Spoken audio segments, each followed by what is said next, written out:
Larry McReynolds, who joins us now to talk a little Crimson Tide athletics as well as NASCAR. And Larry, it's great to see you. Roll Tide, how's everything in your world?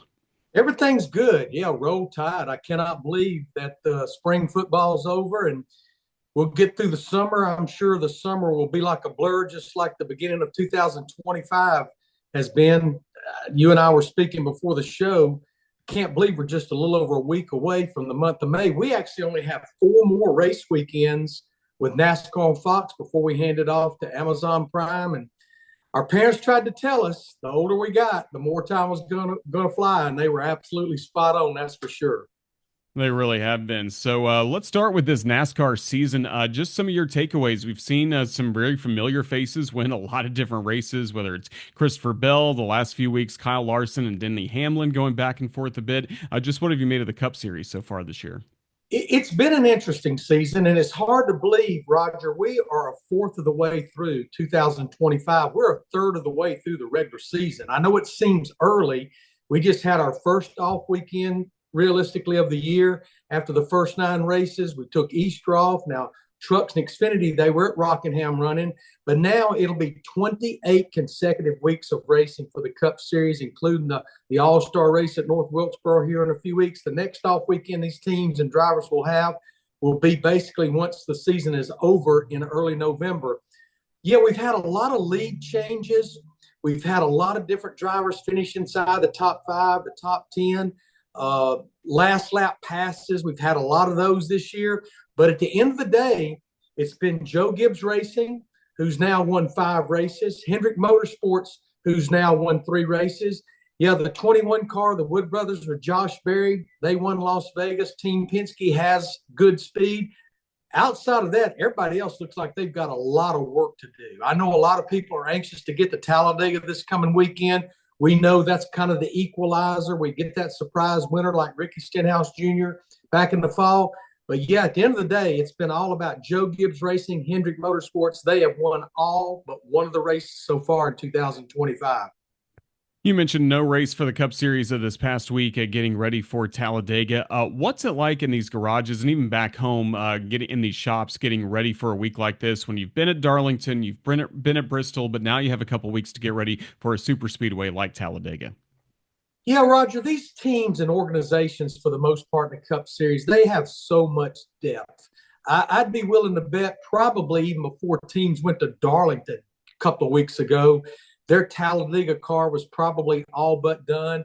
They stay way ahead of the curve. I've talked to a lot of crew chiefs, a lot of engineers over the last week and a half. I think a lot of the crew chiefs and a lot of the guys that go on the road because of this 28 race stretch coming, they took a good solid week off leading into Easter. But there's so much depth with these organizations now. They normally stay 2 or 3 or 4 weeks out being prepared and ready for their race cars. And then for a driver, what's most important when you make that switch from short track racing to what we're going to see coming up this weekend? You know, I've learned with these drivers, Roger, they're the best in the business. They can go straight from completing the last lap at Bristol straight to Talladega this Saturday. Remember, no practice. Unload them, go through inspection, drop their hammer on Saturday morning and go qualify, and then race on Sunday. I don't think it affects these guys. Yeah, maybe it takes them a little bit into the race to get a little bit in the rhythm, but it doesn't take them long because simulator. They've been in the simulator for all these different races. There's no telling the top teams, the top drivers, how many hours they spend in a simulator just turning laps at different racetracks. Maybe not so much that many for Talladega because we know how the draft works, but I can promise you they spend a ton of time in the simulator with their crew chiefs, engineers making changes to the simulator to see how the changes affects the driving of the car as they prepare for the upcoming race weekend. Jack Link's 500 coming up on Sunday in Talladega. I know you'll probably have some picks later in the week, but do you feel like it's going to be some of the usual suspects from Joe Gibbs Racing or Hendrick Motorsports that could see their way to victory lane coming up this week? You know, we normally don't see Joe Gibbs winning the races that much at Talladega. Tyler Reddick, of course, in a Toyota won this race a year ago. We've had 9 different winners in the last 9 races there. That is a record for Talladega. And think about it. We've been coming there since 1969. Daytona, Talladega, it just seems like it's unpredictable. I tell people all the time, they'll ask me almost what you asked me. Who do you like this week? You know what? Throw the numbers in a hat, draw a number out. You'll probably do a better job I can of anticipating who's going to win this thing because, Roger, we know the deal there. You can have a fast race car. You can have a great handling race car. Your pit stops can be flawless. Your strategy can be absolutely spot on, but it's maybe going to come down to the last corner of the last lap that determines your day may be good or bad. Go back to this race a year ago. Tyler Reddick was running fifth when they came off turn four, the checkered flag waving. Micah McDowell was leading. He threw a block that went bad on Brad Keselowski. Tyler Reddick went from fifth to first between turn four and the start finish line. So it's an absolute chess match. It's a crapshoot. We had over 70-something lead changes in this race a year ago. Well over half the field led laps in that race.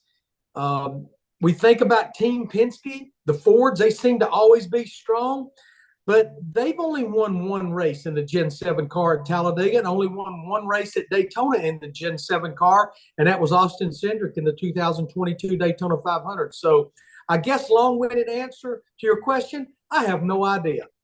Just wait till the last lap, right? That's it. That's it. Well, it's a special place, Talladega, and so many Alabama football players, student athletes from other sports, they're going to go to the race coming up on Sunday, and most of them will get the Talladega Garage experience. Any details these guys should be looking out for as they take a look at these cars and these different setups before the race begins? I would encourage them to go to pit road during the race because these pit crews today, Roger, so many of them played college football, pro football.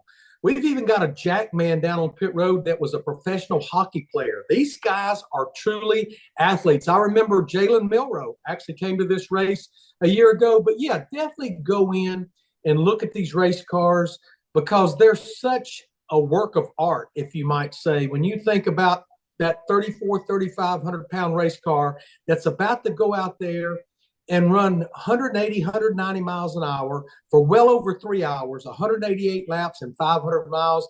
But I would encourage these football players to go out there and watch the pit crews because who knows? One of them may actually be out there on pit road down the road in the future, changing tires or jacking a car.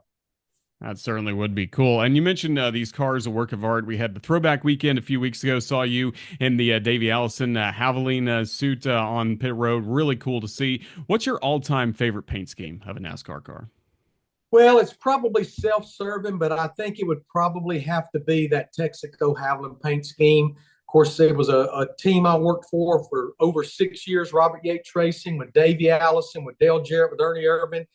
Was able to have so much success with those three drivers, especially Davey and Ernie. And it was one of those paint schemes where you didn't need to see the lettering on it. When you saw that big star on the hood, you know it was the Texaco Havoline Ford Thunderbird. I know that's a little bit self-serving, but I always loved the Wood Brothers paint scheme. You know, the white with the red roof, whether it was David Pearson or even today Josh Berry driving, that's kind of iconic. And then, of course, anything to do with the King, Richard Petty, with the STP colors, that's synonymous. I think everybody that's even just barely knows anything about racing, when they see that paint scheme, they know that's Richard Petty, the King. Nothing like that Petty blue. Well, we know that's one of your favorite colors. Crimson, your also favorite color as well, especially when it comes to Alabama football. We talked last time in the fall about what you were seeing from Kalen DeBoer in year one as the head coach. Just as you get ready for year two for Alabama football in the DeBoer era, what do you feel like is going to be most important for this football team moving forward? Yeah, I go back and I look at last year, and then I even look at the roster this year, Roger. And we don't have a lot of seniors, which to me is a good thing. There's a lot of sophomores. There's a lot of juniors on the squad coming up. I'm not sure. I guess Ty Simpson, maybe he's going to get the call as a starting quarterback. Ryan Williams, I'm so excited about this young man. Just a sophomore coming up. The season he had last year as a freshman. I know Jam Miller, one of our running backs, he's one of those seniors. Kalen DeBoer, I still feel like he can coach, and people may throw stuff at me. He can coach as good as Nick Saban. can he recruit as good as Nick Saban? The kids want to play football for Kalen DeBoer as much as they wanted to play for Nick Saban. The one thing I felt like was missing last year was discipline. I think we have to have more discipline on both sides of the football. When I see how many offsides and false start penalties we would get at home, that shouldn't happen. And that's just simply discipline. That's not about talent playing football. That's just flat discipline. And I think that's something that has to be better this year than it was last year. How much did you enjoy the run this basketball team had this past year? I don't know that I ever saw this coming a number of years ago. I used to tell people all the time, we just play basketball in Tuscaloosa as a courtesy to the NCAA. But what a turnaround Nate Oates has done. What has he been there now, 5 or 6 years? I didn't have a good feeling about the Duke game going into it.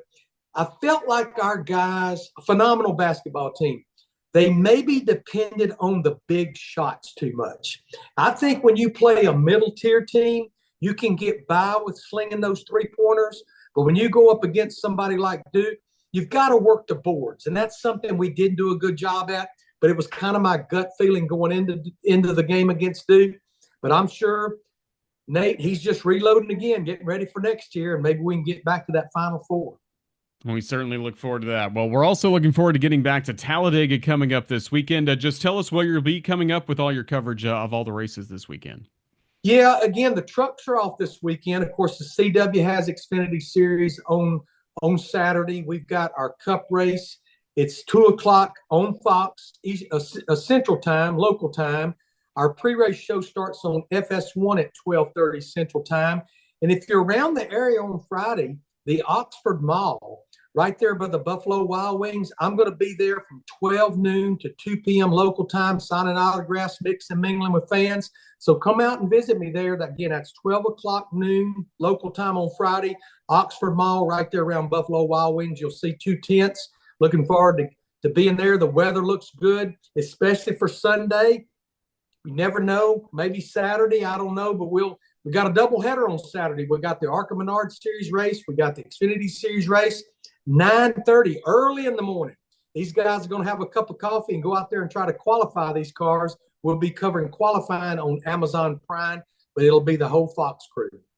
We look forward to it. Well, Larry Mack, enjoy everything coming up this weekend in Talladega. Thank you again, and we look forward to having you back with us coming up later this year on the Crimson Tide Sports Network. All the best. Roll Tide. Well, Roll Tide, I'm looking forward to being back at my home track. It's been a while since I've been down there because I've been in the studio for the last few years. Looking forward to getting down there. We'll always remember being able to win there in 1992 with Davey Allison in that 28 car we were speaking about, and looking forward to kicking that pigskin off late August, early September, and see what our boys from T-Town's got for them this year.